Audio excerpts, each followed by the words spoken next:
Bonjour tout le monde et bienvenue pour cette nouvelle interview pour découvrir les artistes qui seront présents sur H2O. Et là, je suis hyper honorée d'accueillir Flavio Franciulli, c'est OK, Exact. qui est trapéziste, enfin artiste pluridisciplinaire. Mais sur cette performance H2O, tu vas nous présenter un numéro de trapèze. Avant Mhm. qu'on aille un peu plus dans le vif du sujet, est-ce que tu peux nous parler un peu de toi, te présenter, nous raconter un peu ton parcours, comment tu as débarqué à Marseille et surtout comment tu es arrivé à être artiste? Ok, bon, comment j'ai arrivé à être artiste? Ah, bon, euh, on va retourner un petit peu en arrière, hein? Ouais. En fait, moi, j'étais considéré handicapé avant, donc j'ai lordose, scoliose avec une compensation thoracique à droite, compensation, je sais pas quoi, à gauche, et une jambe plus grande que l'autre. Et donc, j'ai dû utiliser un corset au bassin avec deux barres de fer qui venaient devant, une m'énerve ici, un truc qui m'appelait. Soit j'utilisais ça pendant 7 ans, soit j'avais une barre à la colonne. Donc, tu restes droit, mais tu bouges pas. Ah oui. Donc, j'ai un frère jumeau et nous deux, tout ce que j'avais du côté droit, il avait au côté gauche. Et on a décidé d'utiliser cet appareil. Et finalement, je n'ai pas pu utiliser jusqu'au bout. J'ai dû arrêter d'utiliser à mon 12e année. Et tout cela, ça crée une série de frustrations, on n'est pas bien dans notre corps, on est adolescent et on avait les gens nous appelaient du tout, etc. À l'école, c'était pas simple. Et en fait, j'ai découvert à ce moment les théâtres amateurs. Et c'est dans les théâtres amateurs que j'ai commencé à voir à qui je pourrais être accepté comme j'étais et qui ça ne posait pas un souci d'avoir toutes ces choses dans mon corps. Et à partir de théâtre amateur, j'ai aussi découvert les mouvements populaires au Brésil. Bon, je suis brésilien, Ouais. donc les mouvements populaires au Brésil, donc c'était pas si simple, c'était tout de suite après la fin de la dictature. Donc je commence comment dire, à faire partie du groupe de jeunes. Les théâtres étaient assez engagés à cette époque. Et à partir de cet engagement politique, social et artistique, ça me donnait envie de continuer, de vraiment faire une carrière artistique. Donc, j'ai habité à Volta Redonda, que c'est une ville à 2 heures de Rio. Donc, j'ai parti de ma ville pour habiter à Rio de Janeiro pour faire mes études. Et à ce moment, j'ai réussi à passer les concours pour entrer dans la fac de théâtre. Mm. Et à ce moment, je n'avais pas assez d'argent ni pour me déplacer, ni pour manger. Et j'ai découvert que dans l'école de cirque, avec les t-shirts de l'école de cirque, on pouvait se déplacer gratuitement. C'était une école publique et on pouvait manger les déjeuners. Donc, finalement, j'avais à l'école de cirque les déplacements et un repas par jour. Et c'est comme ça que j'arrivais à l'école de cirque. Et au départ, c'était pour passer 6 mois. Mon objectif, c'était de devenir comédien. Et là, je me suis dit, OK, je vais faire 6 mois, apprendre un peu d'acrobatie, ça va m'aider au théâtre, etc. Et finalement, je tombais amoureux et j'ai finalisé la fac de théâtre. Au même temps, j'étais à l'école de cirque. Donc, je dormais 4 heures par jour, 4 5 heures par jour, parce qu'en faisant les deux ensemble en même temps, c'était l'école de cirque le matin, de 7 heures du matin jusqu'à midi. Au déjeuner, je partais en courant à la fac qui démarrait à 13 heures et allait jusqu'à 8 heures. De 8 heures à minuit, on avait des répétitions des spectacles de la fac. Mm. Hein, je faisais des sandwichs pour vendre, je vendais des yaourts nature, j'ai amené toujours avec moi. Donc, comme tous les étudiants qui sont en galère, En galère, mais engagé. Surtout, tu vois, là, exactement. j'entends, Exactement. il y avait quand même cet engagement parce que tu es un artiste hyper engagé. Euh, Ah, d'ailleurs, et alors attends, avant qu'on parte là-dessus, parce que tu vas nous reparler de tous tes engagements. Moi, je suis curieuse, c'est de la curiosité, tu sais, les nanas, on aime ah, bien mais oui. comment tu as débarqué en France depuis le Brésil? Parce que il faut quand même traverser l'Atlantique Ouais. et tout. En fait, au Brésil, j'ai connu Pierrot Bidon, qui c'est un grand monsieur de cirque. Mm. Pour moi, c'est les cirques contemporains aujourd'hui. Il est passé pour une grande révolution. On ne peut pas parler de cirque contemporain à français et dans le monde sans parler de Pierrot Bidon. Donc, c'est lui, avec les cirques Bidon, qui arrête d'utiliser des animaux dans les cirques. Après, c'est lui qui a fondé la compagnie Arcaos.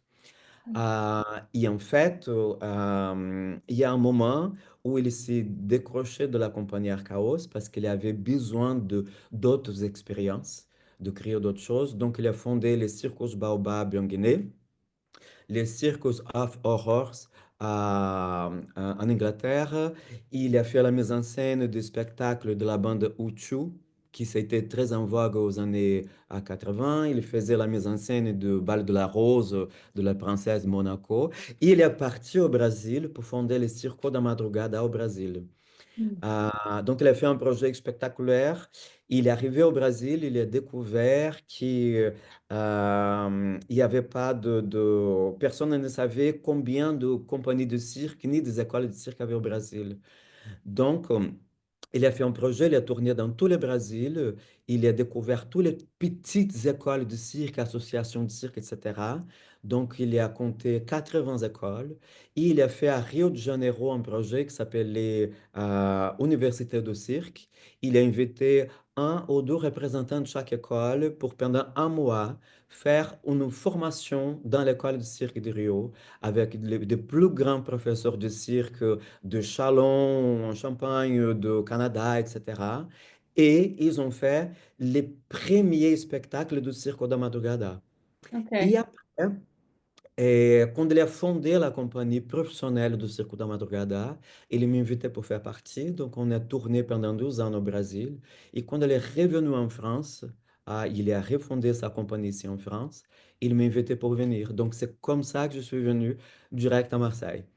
T'as pris dans les bagages. Oui, exactement. Et à l'époque, c'était drôle parce que j'avais fait une audition pour les Cirques du Soleil. Ouais. J'avais un double trapèze. C'était un double où on avait inversé les rôles. Donc, c'était moi avec une amie, Adriana Alves, Nana. Et c'était elle qui était mon porteur. Donc, c'était elle qui m'a porté. À l'époque, ça n'existait pas. Aujourd'hui, oui. Mais à l'époque, ça n'existait pas. Donc, elle me portait. Moi, j'avais les cheveux très grands et colorés. Elle avait les cheveux très courts. Moi, j'étais très blanc. Elle est noire. Et en fait, c'est noire. Elle est Oui, ok, elle a la mi- peau brune. exactement la peau brune. Et on n'avait pas d'argent pour acheter un costume. Donc, on avait juste un tout petit short. Et on a fait l'audition du Soleil. Et ils se sont intéressés pour nous pour faire les spectacles Humanity. Mm. Qui c'était un spectacle érotique du Cirque du Soleil. Donc, quand ça a démarré un peu les choses, etc., tous les contrats brésiliens avec le Canada étaient annulés parce que le Brésil avait un problème diplomatique avec le Canada à cette époque.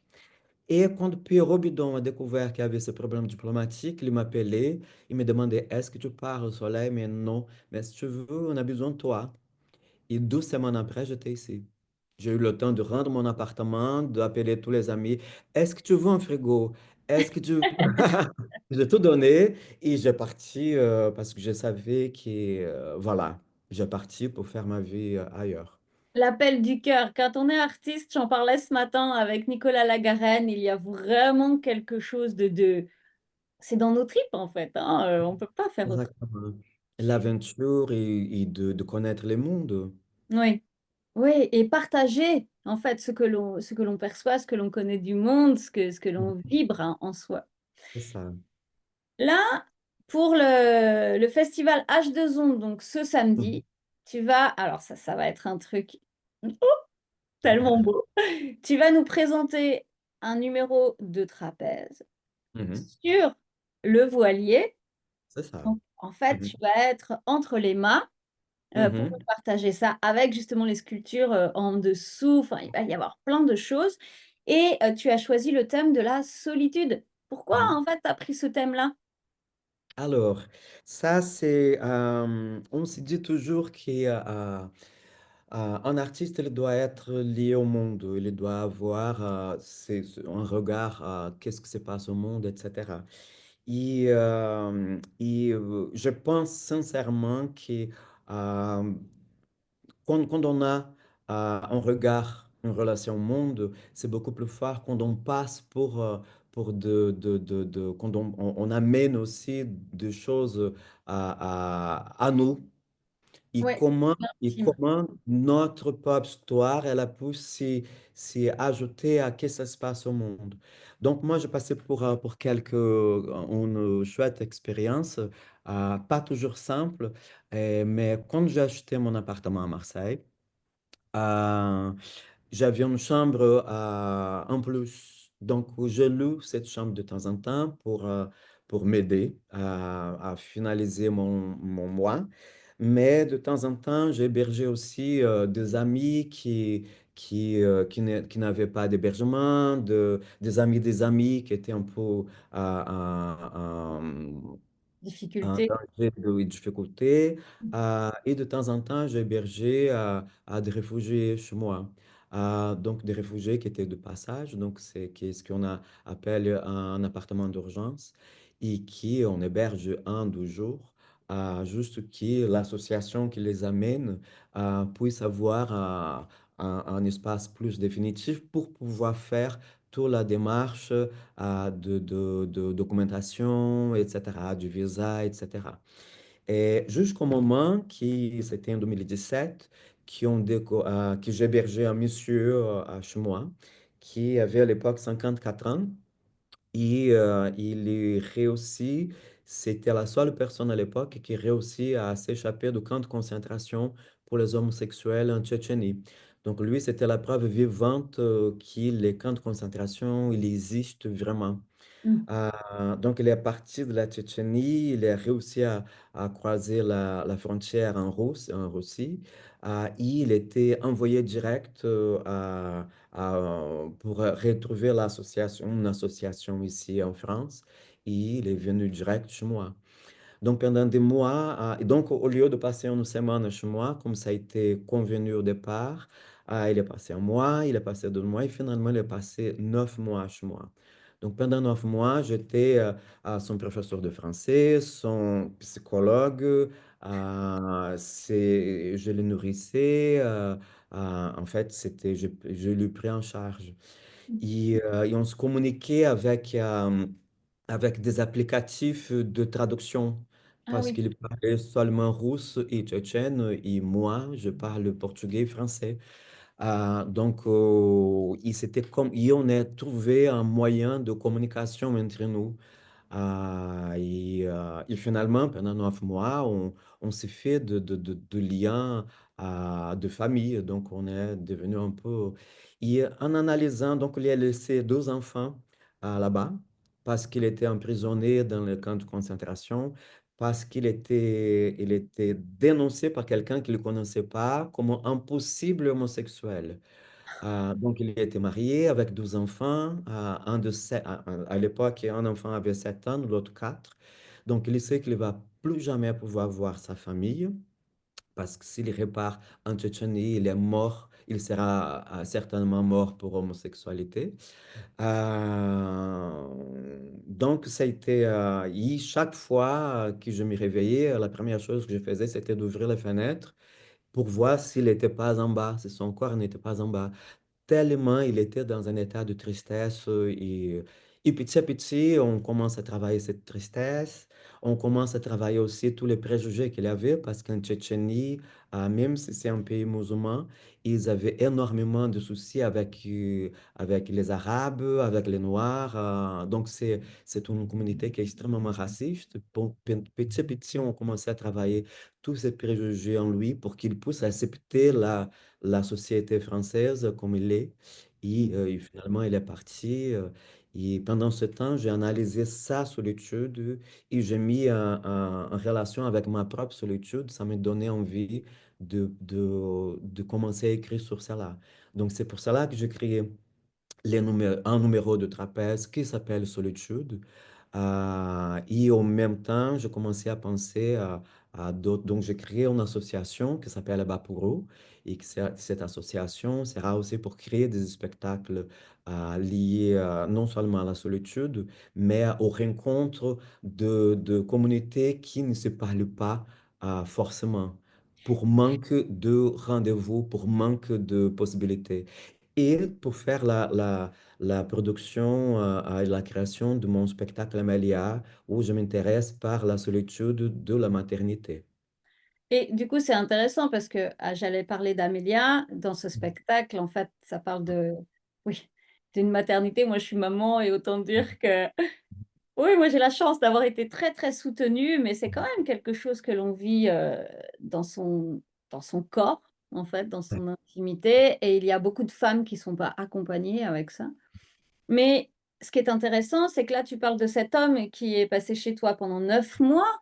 Donc ce même cycle, en fait, pour pouvoir faire naître aussi, ce spectacle et puis il y a Amélia et finalement, est-ce qu'il y a pas un peu j'entends, tu vas me dire: «Ah, c'est peut-être un peu absurde», mais j'entends ce rêve de créer cet espace dans lequel alchimique, tu vois? Dans ce chaudron, qui va pouvoir processer et faire naître cet amour entre les différences.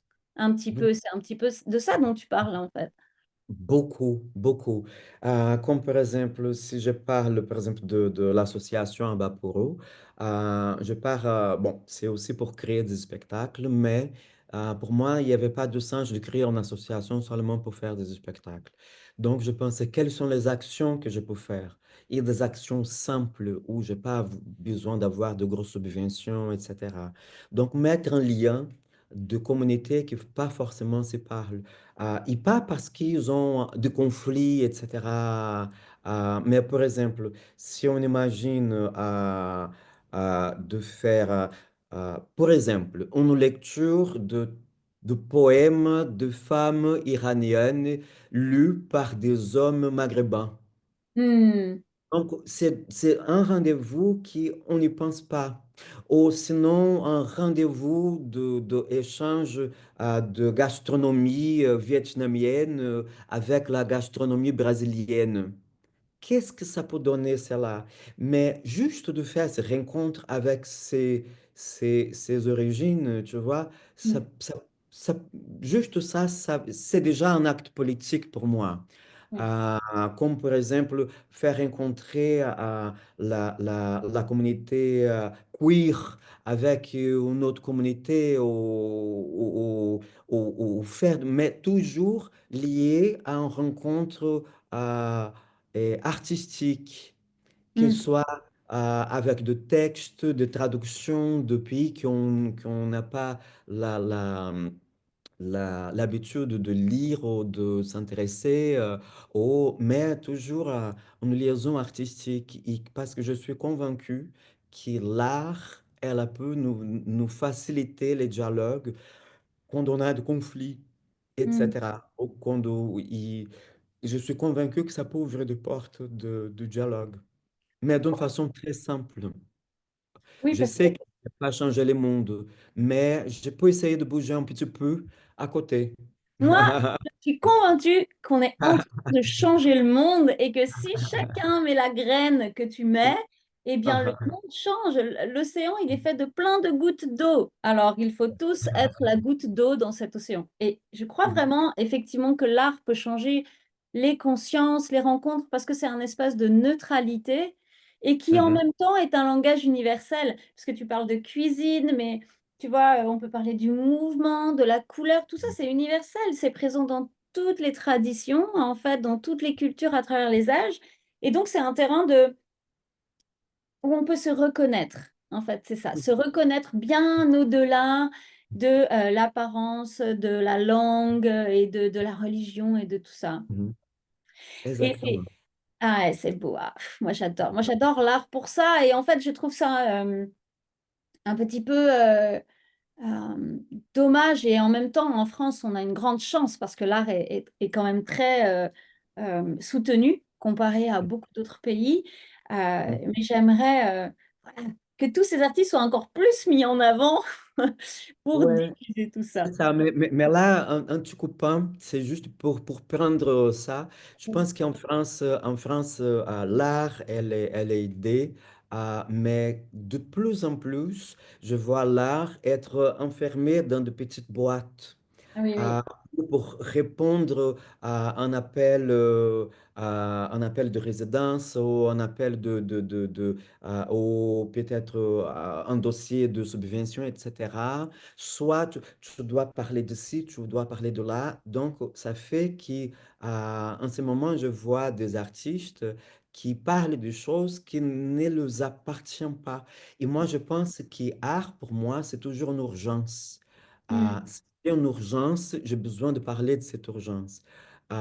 Et c'est pour cela que je pense que ces projets dans ces bateaux qu'il est fait, c'est une expérience et que je pense que c'est extraordinaire parce que c'est un lieu qui n'est pas un lieu institutionnalisé. C'est une première expérience et que j'espère qu'il va prévenir d'autres. mm, Mais je pense que ce sont ces espaces que nous, les artistes, on doit commencer à aller, mm, essayer de conquérir ces espaces et d'y aller dans une population qui n'ont pas forcément vont aller au théâtre parce il y a beaucoup de gens encore en France qui passent devant un théâtre qui vont dire, mais ça, c'est pas un espace pour moi. oui, Euh, et donc, moi, je suis partant d'y aller faire des aventures dans des espaces et de découvrir des espaces qui ne sont pas utilisés encore. Donc, la rue, pour moi, en ce moment, elle parle beaucoup mm, euh, et l'institutionnalisation des espaces, ça y est, c'est fait. Et que je trouve que c'est une tristesse de voir que la rue aussi, elle commence à être institutionnalisée aussi. Et moi, je pense que là, il faut que nous, on commence à s'intéresser sur quelles sont les urgences des artistes et qu'on commence vraiment à produire des choses qui nous touchent directement au corps mm. et qui touchent aussi les autres. Il faut trouver d'autres moyens de créer parce que de plus en plus, nous, il y a des artistes qui sont des artistes déjà reconnus qui vont avoir des grosses subventions tout le temps, mais il y a beaucoup d'artistes en ce moment qui n'arrivent pas à avoir de subventions, etc., exactement parce qu'ils ne sont pas connus. Mm. Donc, comment commencer?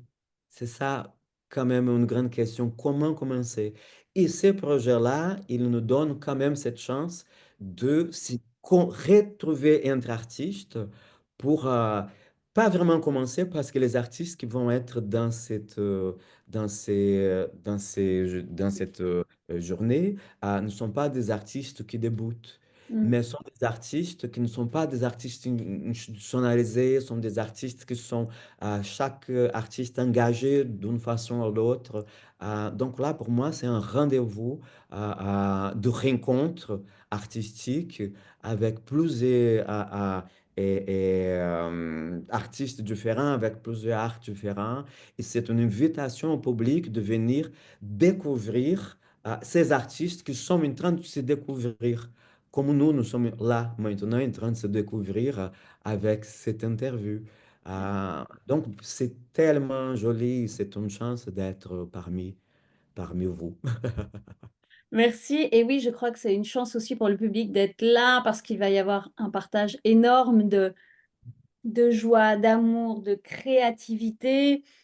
Je vois vraiment cette ébullition comme dans un chaudron, vraiment, où chacun vient y mettre en fait ses parts artistiques. Merci beaucoup pour ce rendez-vous là. Et puis, Flavio, on se retrouve donc samedi 12 octobre à l'Estac. Je vous mets les infos juste en dessous pour réserver la billetterie. C'est une billetterie avec un litchi. Donc, si vous voulez aller un peu plus, si vous voulez contribuer justement pour soutenir les artistes, pour soutenir le projet, parce qu'il y a aussi l'idée de faire de réitérer ce projet l'année prochaine, eh bien allez-y avec toute votre générosité et puis venez très nombreux. Ça va être un moment incroyable, extatique. J'entends ce mot-là. Ouais. Ouais, il y a juste une chose. Oui. Je parlais avec Émilie Mm. au téléphone et comme cette semaine, ça a démarré, la météo, elle est un peu étrange, etc. Donc, on s'est dit que si par hasard, le samedi, ça tombe le déluge comme a tombé aujourd'hui à Marseille, qu'il existe une possibilité de le faire les dimanches. Donc, c'est intéressant à tout le monde de, OK, venez samedi, mais si samedi, c'est pas possible, pensez-y que dimanche sera peut-être le jour. Donc, on reste attentif à la météo. C'est les arts de la rue. Et les arts de la rue, il y a ça comme surprise.